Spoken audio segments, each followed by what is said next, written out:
Corrientes antes y ahora.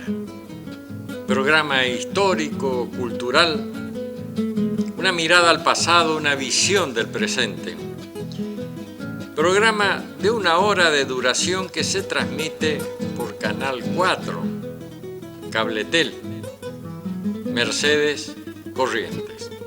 Los días martes de 21 a 22 horas. Estas historias son verídicas, las que viví, reviví en mis largas travesías por los campos correntinos. Otras que escuché de personas que las protagonizaron, donde se reflejan fielmente, sin aditamentos políticos, religiosos o sociales, los hombres y mujeres productos de la tierra correntina. Las empresas grandes y pequeñas que empujaron la rueda del progreso. Son ellas y no otros los protagonistas de Corrientes antes y ahora. En este programa tienen cabida todos los temas que nos ayuden a descifrar nuestro patrimonio intangible.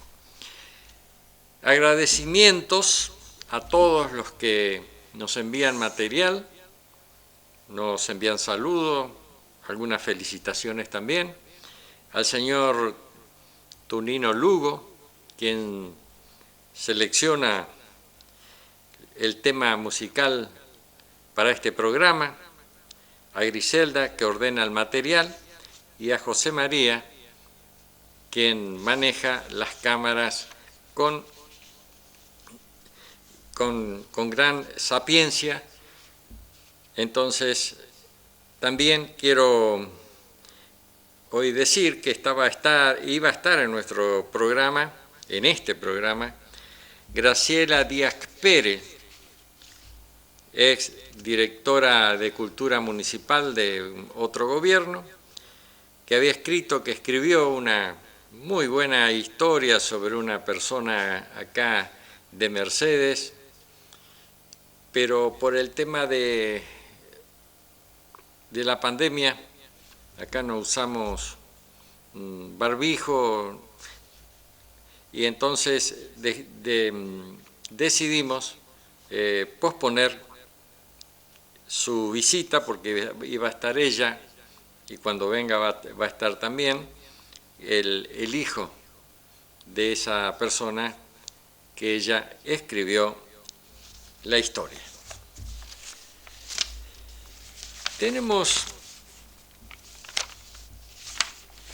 Voy a leer sobre Miguel Amaro, el hijo del malezal. Las fotos son gentileza de la doctora Lucía Pears. Entonces, Miguel Amaro, el hijo del malezal. Conocí a Miguel Amaro siendo yo muy jovencito en la estancia JP de Jorgelina Peloso de Esquenazi, mi abuela materna, ubicada la estancia a 98 kilómetros de Mercedes Corrientes. Al norte se iba por la ruta 14, no sé si tendrá el mismo número ahora, rumbo a Liberá. Se desviaba por la ruta 118 de entonces, y luego se recorría unos 10 kilómetros de rutas dentro del campo y se llegaba al casco de la estancia de 6.000 hectáreas. El capataz era Rosendo Toto Cubillas, que es abuelo de Carlitos Cubillas, el periodista que todos conocen. Se había enlazado y luego pialado un potro gateado, un animal muy brioso, de físico reforzado. Se le puso un bozal.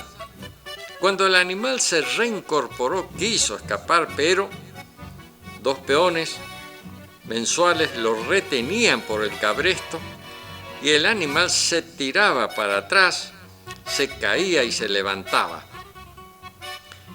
Lo llevaron con mucha dificultad a atarlo a un tambo, palo seguro, grueso, donde se ataba, y seguramente se sigue haciendo, a los potros animales salvajes, sin doma.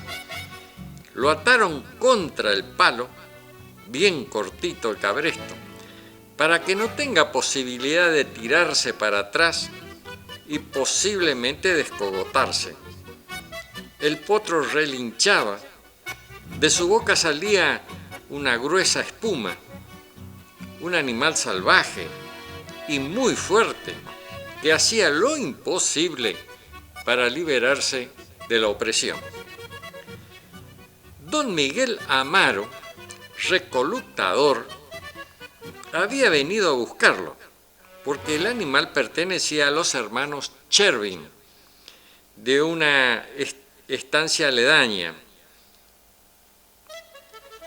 La falta de alambrado seguro hacía necesarias las recolectas para recuperar los animales que pasaban a otros campos. Le dije a Toto Cubillas, el capataz, que le dé un peón, que lo ayude para llevarlo. Toto me miró y dijo: no, patroncito, don Miguel se va a arreglar solo. Yo tenía mis serias dudas, pero no agregué nada.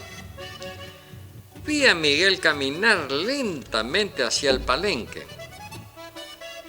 Miguel Amaro era de estatura mediana, muy ancha, de tez casi negra, un poco por el sol y otra parte por la coloración de su piel. Un amplio sombrero gris muy gastado, un pañuelo grande y deshilachado atado a su cuello, muy grueso el cuello, bombacha amplia, muy descolorida, una faja de color oscura, cinto rastra, un gran cuchillo y la chaira en la cintura, de piernas muy encorvadas, chueco, quizás por su constante andar a caballo, unos pies enormes, descalzos, cubiertos de barro del malezal. Él decía que era para protegerse de los mosquitos. Cuando lo conocí enseguida lo admiré y sentí un gran afecto por ese hombre de aquellos viejos tiempos, herederos de la estirpe del correntino, hijo de la tierra bravía, salvaje, incómoda, donde todo era lucha contra la naturaleza agreste, ninguna comodidad, campos hostiles, donde el ser humano libraba una lucha sin cuartel contra la naturaleza exuberante, que no se doblegaba ante la presencia del ser humano, lo enfrentaba, lo desafiaba, libraba un combate silencioso, duro, sin dar ventajas y sin pedirlas. Don Miguel me tendió su mano y yo la tomé y la agarré presuroso y firme. Era para mí un honor y una satisfacción tener de amigo a un hombre de raza y estirpe guaraní. Sentí que estaba aferrado a la mano del pasado, de nuestros ancestros, de nuestros orígenes. Una sensación placentera que me llenaba de orgullo por pertenecer a esta raza.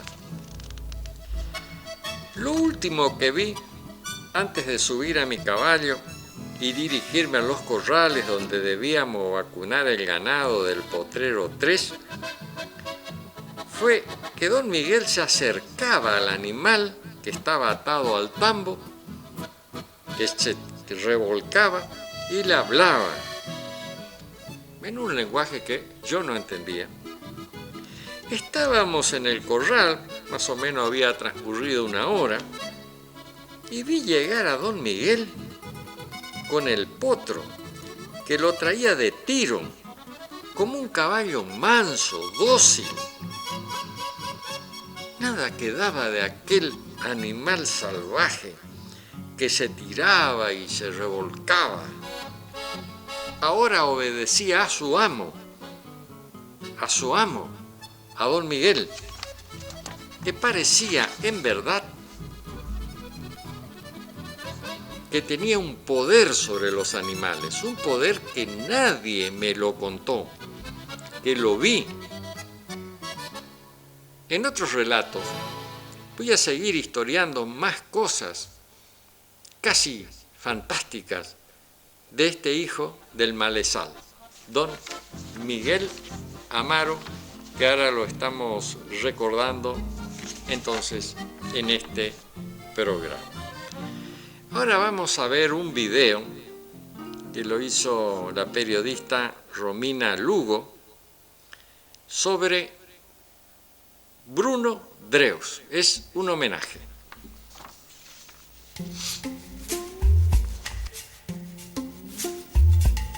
Él tenía un avión fumigador, pero no era piloto. Lo contrataban en cada campaña. Igual, por tener una franja azul, le valió el apodo de pájaro azul entre amigos. Sobre todo, cuando empezó a salir con mamá, Amelia. Así lograba llenar agua a la arrocera, con bombeos, con motores diésel, con tubos que levantaban el agua a un nivel para llenar baletones. Él hacía pruebas miniaturas, que después llevaba a la chacra. Él mismo chequeaba el rindeojo desde la camioneta, pero le gustaba sacarle foto a todo y certificar a mano lo que veía.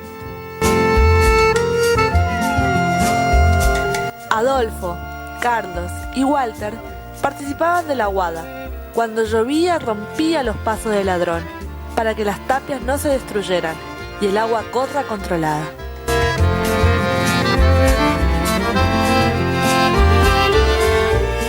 Sí, y nosotros estamos agradecidos cómo creció ayudando en el campo, y los amigos de ellos en Mercedes le dieron su apoyo. Cuando el domingo llegaba, ahí estaban todos ustedes llenando ese lugar, en los recreos.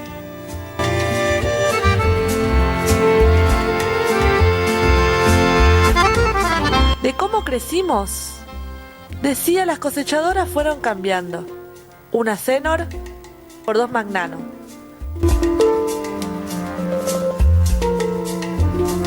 Él era semillero, arrocero. Después empezó a elaborar arroz para consumo local.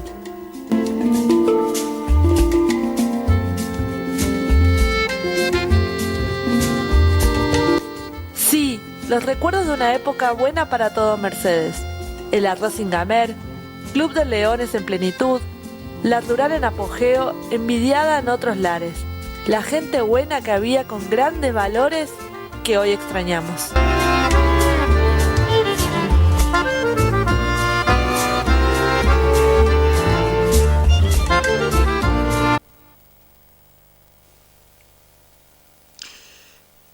Bueno, yo escribí este libro,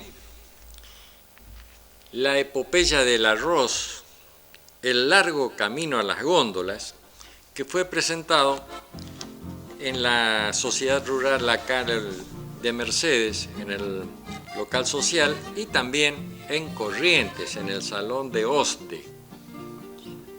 Y la dedicatoria dice: de la misma manera que honramos a los próceres que nos legaron la libertad, que ofrendaron sus vidas y bienes para que la Argentina sea libre, deseo honrar al arroz, a este cereal, a sus plantadores que nos dieron la posibilidad de tener una libertad alimentaria que contribuya al progreso de una gran zona. El arroz es un prócer entre los cereales y este es mi homenaje a los plantadores y a la planta. La epopeya del arroz, el largo camino a las góndolas, es una gran batalla que se da a diario. Bueno, como dije, esto lo presentamos en la Sociedad Rural, acá en el local central de la sociedad rural, local social, a pura emoción, porque recordábamos una cantidad de plantadores y gente que trabaja en el arroz, y pasión por el arroz Bruno Dreu. Recordar a Bruno Dreus, a Popelka, Álvarez, Cayón y muchos más por ser ellos los pioneros en la siembra de arroz en Mercedes Corrientes, produciendo semillas de este cereal que mejoraron sustancialmente la calidad del grano y el aumento de la producción. Años atrás, este cereal se sembraba cerca de los ríos y arroyos y lagunas, donde se aprovisionaban del agua necesaria para el cultivo, que debe tener en forma permanente una cierta cantidad de agua para su desarrollo. Es por ello que era imprescindible sembrar cerca de los ríos, corrientes, Uruguay, Miriñay, Laguna del Iberá y otros. Esto hacía que el cultivo sea sumamente riesgoso por las crecidas imprevistas que podían acabar arrasando los sembrados, perdiéndose obviamente la cosecha o gran parte de ella. Había que arar en terrenos arduos como los malezales, de altos tacurús, pantanos que dificultaban la marcha de los tractores, que no eran como ahora articulados y flexibles, sino máquinas pesadas, poco manuables. Cuando el malezal estaba seco, era muy duro y difícil de romper. Las máquinas sufrían un gran desgaste, roturas que se arreglaban en la mayoría de los casos en el campo, donde se montaba un taller. Personas muy habilidosas lograban que las máquinas continúen con su trabajo, ya que venir al pueblo era una larga travesía y por malos caminos, una pérdida del precioso tiempo. Podía llover en cualquier momento, detener los trabajos por varios días. El tiempo de siembra es limitado para obtener una buena cosecha. Se trabajaba contrarreloj, mirando al cielo, rogando que los fierros aguanten las duras exigencias. La cosecha tenía múltiples dificultades. El terreno pantanoso, ya que se dejaba el agua hasta el momento de la cosecha, exigía a las máquinas, a los hombres, desgastes, esfuerzo. Un porcentaje del cereal se perdía por la cola de las máquinas, pero todo se vencía.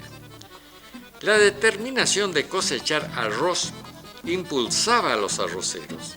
Era una batalla épica que finalmente se disfrutaba al final de cada jornada. Los empresarios arroceros invertían su capital y sus ahorros y en caso se endeudaban para poder sembrar el épico cultivo.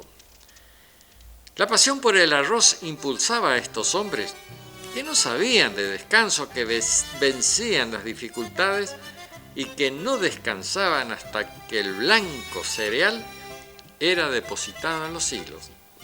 Otro esfuerzo era transportarlo a los molinos, llevándolos en camiones vetustos o en carros tirados por caballo. En el molino de Bruno Dreus, ubicado en Carlos Pellegrini, trabajaban unas 400 personas. Era una época que la máquina no reemplazaba al ser humano. Colonia Carlos Pellegrini, su economía dependía del molino arrocero y el molino de la cosecha. Una gran época para la localidad, los nativos se afincaban, no tenían necesidad de trasladarse en busca de trabajo. Nada era fácil. Estos hombres daban las batallas y generalmente triunfaban en la lucha. En otras oportunidades quedaban endeudados, con problemas económicos, con dificultades bancarias, pero cumplían sus compromisos con su personal y con terceros. Persistían en su lucha contra la naturaleza, agreste. Nada los detenían. Eran auténticos pioneros, cabeza de playa, como se denominaban a los infantes de marina que primero desembarcaban en las playas en los conflictos bélicos. En la exposición Feria de Palermo, instaló y lo atendió personalmente un stand con la publicidad de su semilla, Mercedes en Palermo, el arroz en una de las exposiciones más importantes del mundo. Bruno Dreux fue un cabeza de playa. Su hijo, Jorge Luis Dreux, escribió: agradezco mucho a quien rescata a don Bruno Dreux como pionero del arroz, quien en verdad, y no por ser nuestro padre, fue quien trajo esta actividad y parte de sí del desarrollo a Mercedes. Hoy no sé si se recuerda, pero su actividad era la del semillero arrocero, es decir, que hacía ingeniería genética en arroz para sacar variedades mejoradas e incluso nuevas. No estaba en sus planes elaborar arroz para el consumo, pero luego instaló su molino en Pellegrini y lo comercializó exclusivamente en la zona, haciendo cabecera en Mercedes, permitiendo así el desarrollo económico y divisas para el municipio. De las nuevas variedades que sacó estaba el Blue Rose, un arroz corto y gordito, que no se conoció casi porque no tuvo aceptación en la gente, que quería el largo fino y el doble Carolina. Fortuna Selección Dreux. Ese arroz que no se quería, el gordito, hoy está haciendo furor como arroz yamaní, que se vende integral. Completa Jorge Luis Dreux: mi gratitud sobre la mención del pionero. Una vez más, muchas gracias. Bueno, ahora voy a recordar la leyenda del maíz. La foto que allí, una de las fotos, es de la doctora Lucía Pearce. No podía faltar la leyenda de esta planta americana por excelencia, el maíz, abatí. Ha sido considerado siempre por los indígenas como una bendición del cielo. Hay varias versiones de esta leyenda, pero consignamos la más popular, que consideramos verdadera por haberla oído también de labios de los indígenas del Pilcomayo. Fue en aquellos momentos cruciales en que no se sabe si es sobrevivir o perecer. Todo parecía indicar que ocurriría esto último, perecer, pues durante los largos meses no asomaba una nube en la comba celeste. Los ríos se secaban, se marchitaban los árboles, los animales morían de sed. Tolvaneras irresistibles barrían los campos desolados.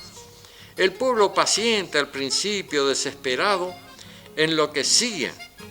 Todas las rogativas habían resultado estériles. Entonces, el Rubichá, jefe de la tribu, en una sostenida cábala con los genios del cielo, develó el secreto. Tupá está enojado con sus hijos y por eso los castiga. Con él, el hambre, la sed y la muerte. Si no vuelven los ojos a él, el pueblo entero entonces se arrepintió y cayó de rodillas, jurando amor y respeto a las leyes. Pero el Rubichá continuó: eso no basta. Para aplacar la ira de Tupá, es necesario sacrificar la vida de uno de sus hijos, sacrificar la vida de uno de sus hijos. Entonces, entre los circunstantes, salió un guerrero joven, apuesto, valiente, que exclamó con firmeza: yo me ofrezco al sacrificio. Lloraron los suyos y lloró el pueblo de emoción y dolor, pero el joven mantuvo su decisión inquebrantable. El rubichá dolorido no tuvo otro recurso que aceptar el sacrificio de aquel joven cuya vida podría ser tan útil. Caminaron hasta un sitio desolado de árboles, cavaron una fosa y en ella tomó el joven su voluntaria sepultura. La tierra fuertemente apisonada lo cubrió totalmente, dejando solo fuera la nariz del infortunado. A los pocos instantes asomó una tormenta en el horizonte que vertiginosamente descendió sobre la selva. El viento y los relámpagos sembraron el pánico entre los hombres. Luego comenzó a llover. Una lluvia abundante, dulce, que duró toda la noche. El milagro se había cumplido. Al día siguiente la tribu se dirigió al lugar del sacrificio para testimoniar su gratitud. Pero en el mismo lugar donde el día antes asomara la nariz, había brotado una planta de largas hojas verdes, entre las que asomaban espigas con granos de oro. Era el maíz, y le llamaron abatín, que quiere decir nariz de indio.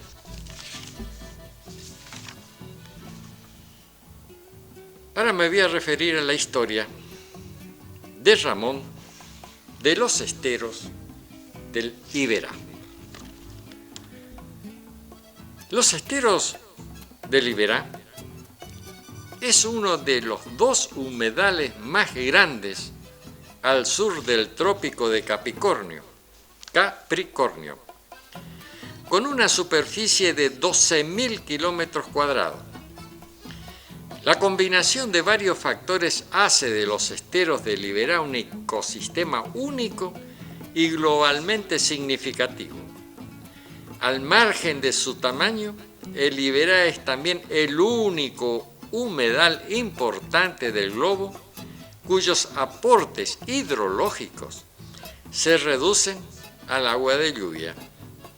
El Iberá es poco común también debido a que es uno de los pocos humedales altamente ácidos que se hallan en las regiones tropicales, más similares a las tuberas que otros humedales tropicales.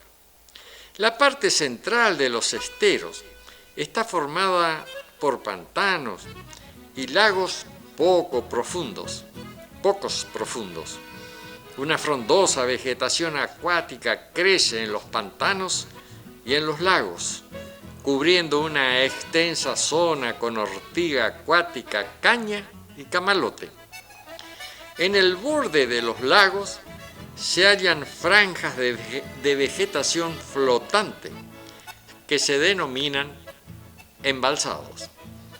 Más allá de los pantanos y lagos pueden hallarse pequeños bolsones de bosques pluviales subtropicales con regiones arboladas especialmente con algarrobillo y espinillo.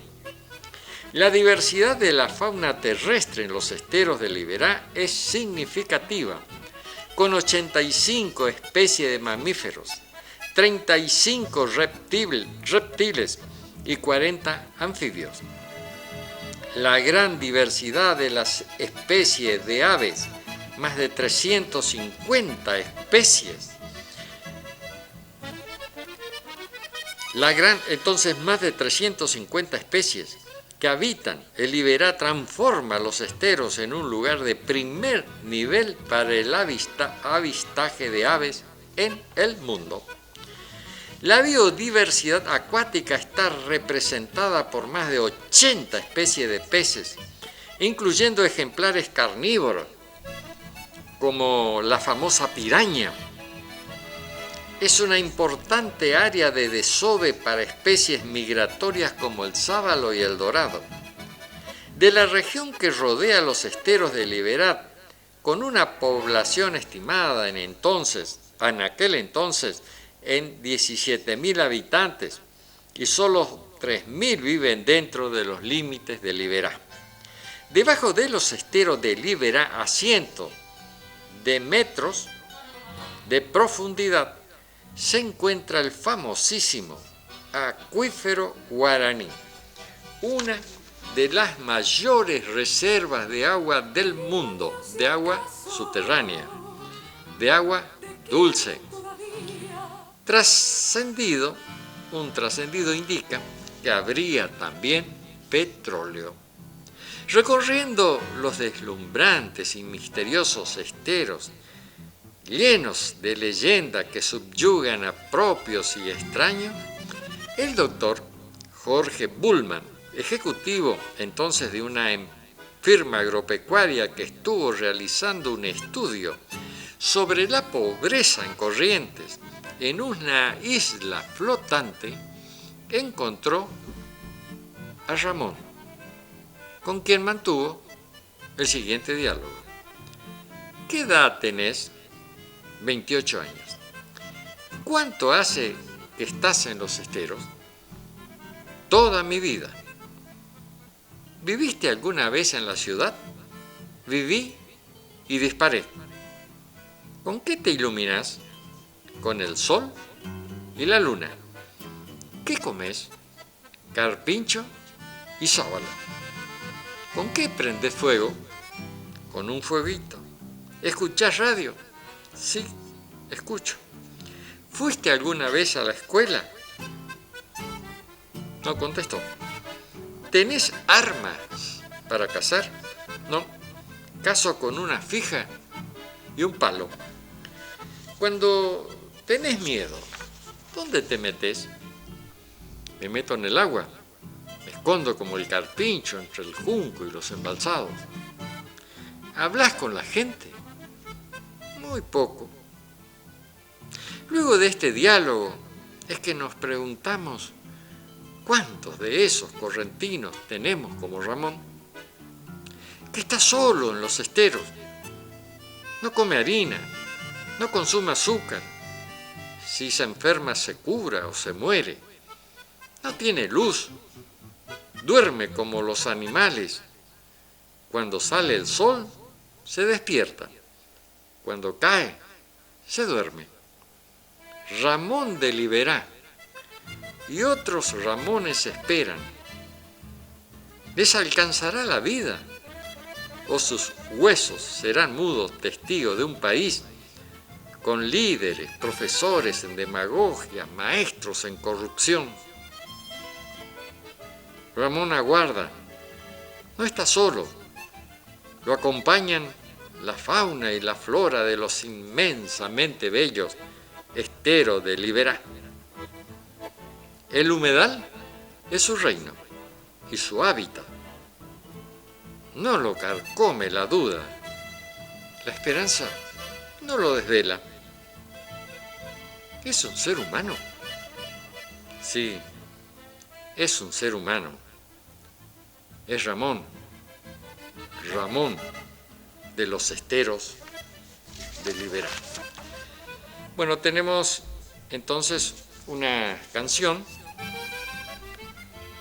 que vamos a difundir, que tiene letra del padre Julián Cini y música de José Frete, y Rosita es quien la canta. ¡Guau, mi pueblito de Pellegrini, sueño olvidado de Juan Ramón! Tal cual tu balsa te me has quedado, de puro pobre y esperanzado, entre juncales y entre embalsados, enamorado de una ilusión.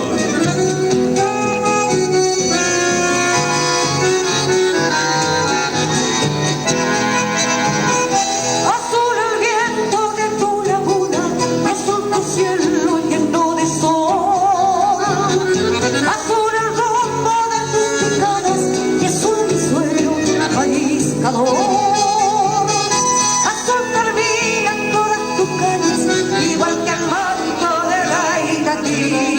que azul el alma de los festeros que ven las alas del Siriquí. Pequeña Eusebia Falcón, poneme sobre la frente la bendición, que me estoy yendo de mi pueblito y siento adentro una obligación de que checaba de Dios, mírame. No quiero irme, pero me voy, con trabajo quiero salario, al necesario mantener hoy. Bueno, que José Ramón Frete, que ha de estar escuchando allá en la laguna, con quien hicimos este pueblito azul alguna vez. Qué azul hechizo, qué azul abrazo, te cuida el paso picada al sur, que ni la ruta ni los tractores pudieron darte tiempos mejores y desatarte de tus amores, mariscadores, mi pueblo azul.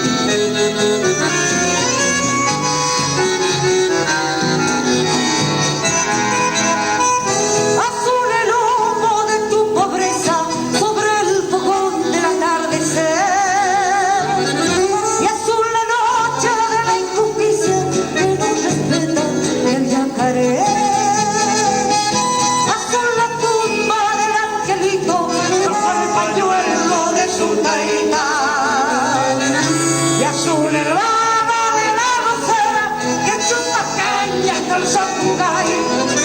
Que Eusebia Falcón, poneme sobre la frente la bendición, que me estoy yendo de mi pueblito y siento dentro una obligación de que te ama de Dios, mírame.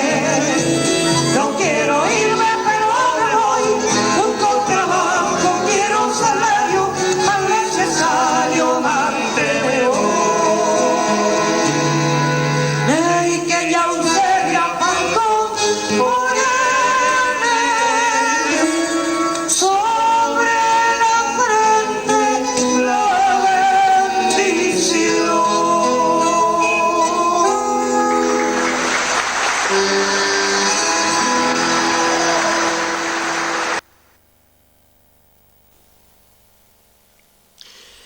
Me voy a referir ahora a otra de las historias publicadas en mis libros Historias Salvajes de Mi Corrientes, en varios libros. El inspector enamorado. Una agraciada joven tenía un pequeño boliche en la orilla del pueblo, ya varios años atrás, muchos años atrás. Un ganadero, casado, quizás hasta tenía nietos, antes de partir para el campo, la visitaba, compartía una charla y bebía unos buenos y largos tragos que lo entonaban, como se dice. El ganadero en su cinto rastra, que lo ayudaba a sostener su prominente abdomen, un col caballito calibre 38. Era de genio ligero, más aún cuando se entonaba, con algo de alcohol, presto a sacar su revólver y a usarlo si se daban las circunstancias. El hacendado estaba charlando animadamente con la joven, con cierto enamoramiento. La bebida impulsaba sus sentimientos amorosos. La joven aprovechaba la ocasión para solicitarle algunas cosas, entre ellas, en especial, dinero.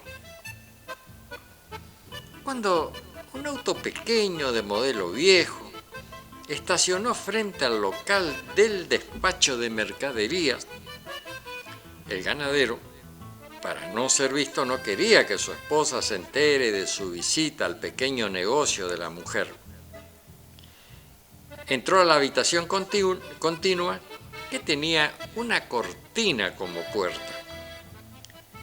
El recién llegado era un inspector de bromatología que rondaba a la joven mujer y, para conquistarla, La presionaba con las continuas inspecciones. La idea era perdonarle alguna infracción a cambio de algún servicio más o menos amoroso.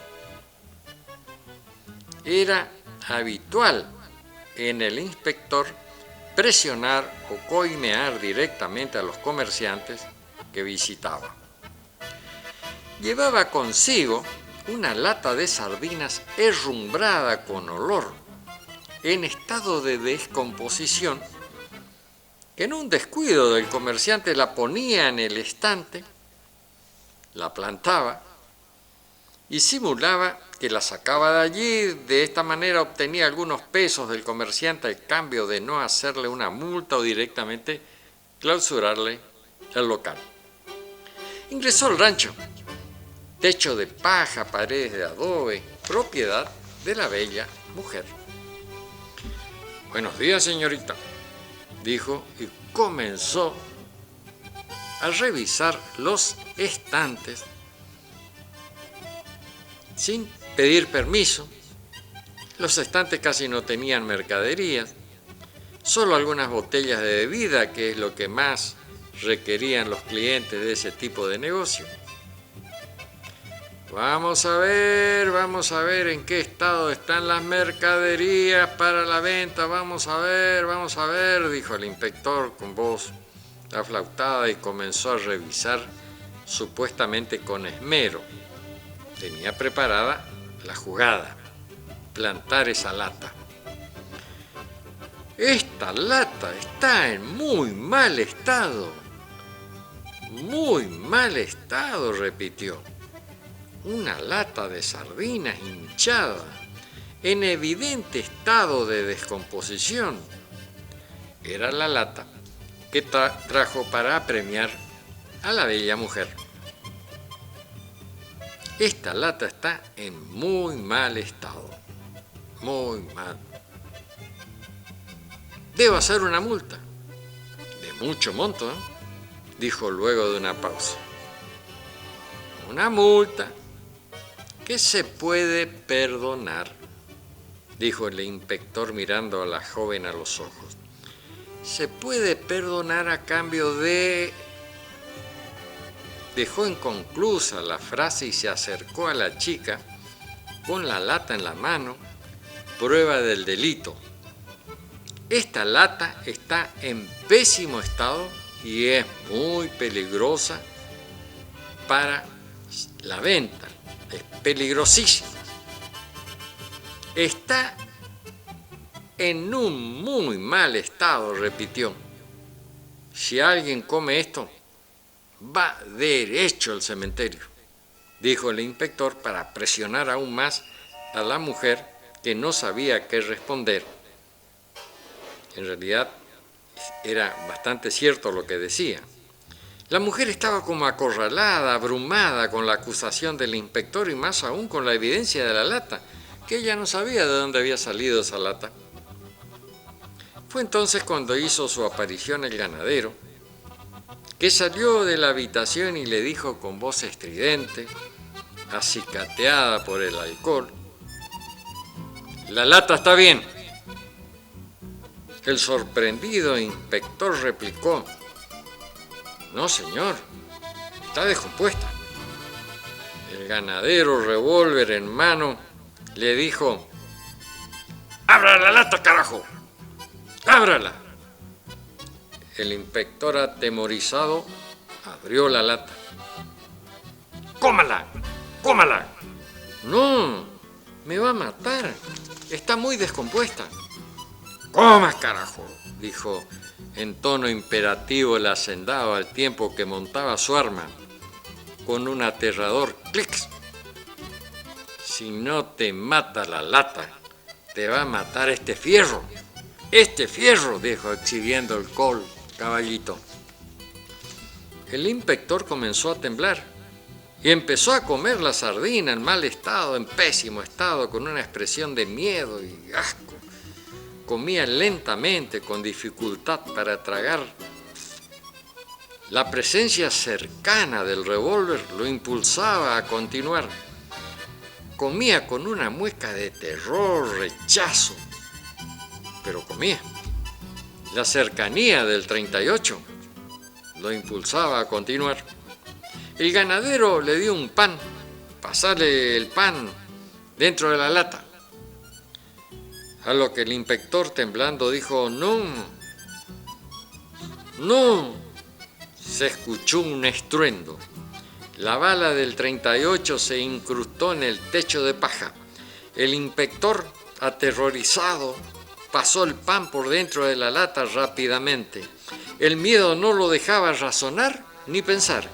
Cumplía órdenes sin resistir. ¿Viste que está en buen estado?, dijo el ganadero con convencimiento. El inspector comenzó a retroceder. Llegó a la puerta y se marchó raudamente. Al llegar a su auto comenzó a vomitar de los nervios. Estaba convencido que iba a morir intoxicado.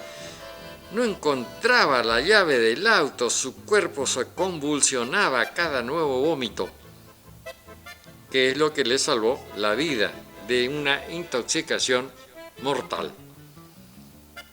Pudo poner en marcha su auto y alejarse del lugar lo más rápidamente posible. El inspector enamorado nunca más inspeccionó al negocio de la joven. A nadie comentó lo ocurrido. Varios días de descompostura le costó asimilar las sardinas descompuestas. No podía olvidar el caño negro del revólver ni el estruendo de la bala que lo acompañó mucho tiempo en su vida. Tenía una justificación. Todo había sido por amor. Bueno, muy bien. Ahora voy a contar un dicho correntino para no olvidarlo. Ay, mamita, ¿por qué te conocí guainita? Los peones de estancia en el pasado trabajaban a destajo. A las 5 de la mañana comían el desayuno en Baipún.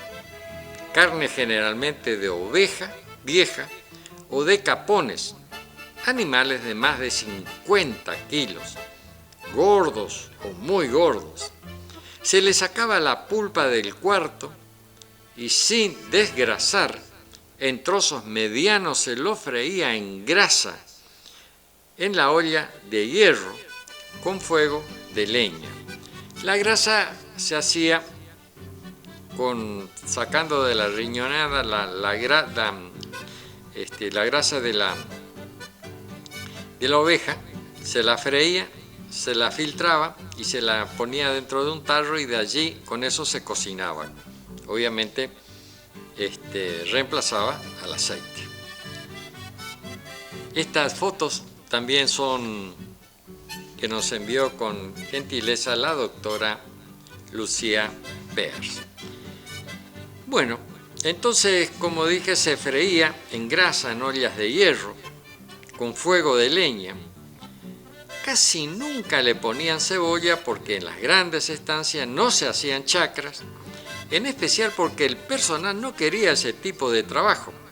Ellos se consideraban peones a caballo que trabajaban con los animales, solamente con los animales.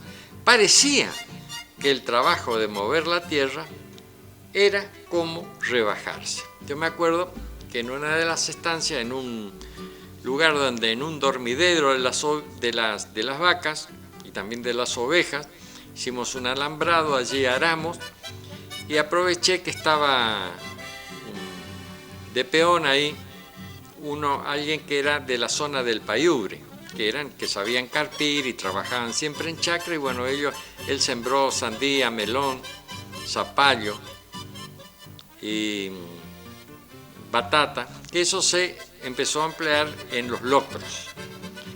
Y cuando se terminaba de comer, como había dado muchísimo, cada peón iba y buscaba una sandía, y algunos hasta traían un melón y se comían eso de postre.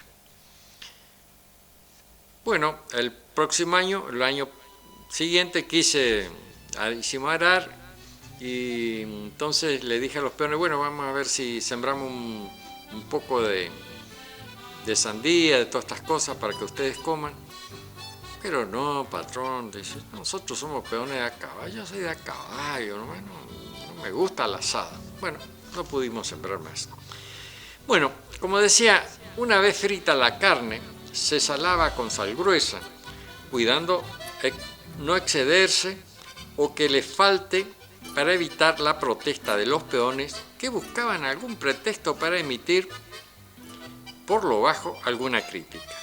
Luego se le echaba agua a la olla y se dejaba hervir la carne, luego se bajaba la olla hirviente y se le agregaba harina en forma de lluvia, se revolvía hasta que quede disuelta y si no se cocinaba se ponía nuevamente la olla al fuego algunos minutos y luego se la bajaba agregando un gran trozo de grasa que se disolvía por efecto de la temperatura. Los peones comían su desayuno en platos de peltre con una galleta y podían repetir si así lo preferían. Al mediodía, locro con grandes trozos de carne, con hueso hervido, junto al maíz pisado, que se ponía a hervir muy temprano. Antes el maíz estaba entero y las cocineras a la media tarde lo pisaban en el mortero, que era lo que que luego servía para el locro. Se hervía para el locro.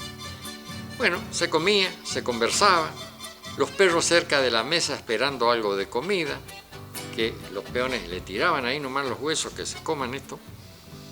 Las moscas se amontonaban en la mesa grasienta. Algunos caían en los hirvientes platos de locro, obviamente las moscas morían. El personal comía como si nada, estaba acostumbrado a las moscas verdes, no era problema. De noche, guiso, carne y fideos fritos en grasa, la conversación y los perros. Al finalizar, la galleta y un jarro de leche cruda, un jarro de 1 litro de leche cruda. En la leche estaba muy gorda, entonces se espantaba, se soplaba para que la grasa, la nata o la gordura la apartaban y a veces se caía incluso algunas moscas y también soplando se la apartaba, no se la sacaba. El trabajo era duro, pesado, había que juntar el ganado para vacunarlo, bañarlo en los campos llenos de mosquitos, tábanos y otros insectos. El trabajo en la manga donde se vacunaba era muy intenso. Había que enlazar, echar los terneros para castrarlos, marcarlos, desguamparlos. Todo era físico. Había que aguantar el esfuerzo. Los terneros de 120, 130 kilos tenían una fuerza bárbara y entre dos lo tenían que echar. Se tomaba mucha agua para reponer el sudor, fumar un cigarro y si hay alguien que guardó algún pedazo de galleta, comerlo a la media mañana. En algún momento, algún peón, cansado, casi exhausto, decía: ¡ay, mamita, por qué digo, no nací guainita! En alusión a que las mujeres tenían mucho menos trabajo. En Corrientes, antes y ahora recordamos estas expresiones muy correntinas de aquellas épocas para que no se pierdan en el tiempo. Humor en cuarentena. Cuentan que ya hace muchos años trajeron de una estancia del departamento de Mercedes Corrientes a un peón mensual, Mencho. Estaba enfermo y lo internaron en el Arancelado por la obra social. Estaba muy dolorido. El médico, una persona parsimoniosa, de edad madura, lo revisó, pensó un momento y le dijo a la enfermera que para bajar la fiebre y el dolor le pusiera un supositorio que se usaba en aquel entonces. Un supositorio al mencho. La enfermera trajo una caja, sacó un supositorio bastante grande, lo puso sobre la mesa de luz. Fue entonces cuando la llamaron. La enfermera acudió rápidamente al llamado, tardó varios minutos, quizás media hora en volver, y se dispuso a poner el supositorio. Y lo estuvo buscando y no lo encontró. El mencho le preguntó: ¿qué te estaba buscando, señorita? ¿Estaba buscando la pastilla? Sí, el supositorio, contestó la enfermera. Yo ya tomé la pastilla. Era un poco grande, pero igual atrae. Se había tomado el supositorio. Recordamos en este relato, en Corrientes antes de ahora, para que tampoco no se pierdan, porque pertenece a nuestra cultura, de un pasado que no queremos olvidar. Ya estamos finalizando el programa, estamos recordando al Rondín, cuando en Mercedes estaban instalados grandes regimientos y el servicio militar era obligatorio. Una gran cantidad de hombres, entre profesionales y soldados, llenaban los cuarteles militares. Los fines de semana, parte de los conscriptos tenían franco y a fin de evitar desórdenes, la superioridad creó el rondín, una policía militar que recorría al trote y galope las calles de tierra en su mayoría y algunas muy pocas de ripio de la ciudad. El rondín metía miedo a jóvenes y a militares también, en especial a los civiles. Era una especie de policía brava que, si tenía que proceder, procedía sin miramientos. Entonces, esto es el recuerdo del rondín. Quiero también informar que tenemos acá este CD o DVD, Destellos de Gloria, que es una novela sobre la guerra de las Malvinas. Está en 6 capítulos. En algún momento vamos a ir difundiendo esto, una especie de radionovela, o en este caso sería telenovela, en 6 capítulos, una historia real que yo escribí sobre la guerra de las Malvinas. Bueno, estamos entonces ya casi finalizando directamente este programa. Reitero los agradecimientos. Este programa mañana, después del informativo de este canal, va a ser reiterado y lo vamos a poner también en YouTube. Ya tenemos 7, 8 programas puestos ahí para que se pueda ver en los distintos lugares del mundo. Si el destino así lo permite, estaremos nuevamente entonces el próximo martes a partir de la hora 21. Tengan ustedes muy buenas noches y muchas gracias.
Thank you.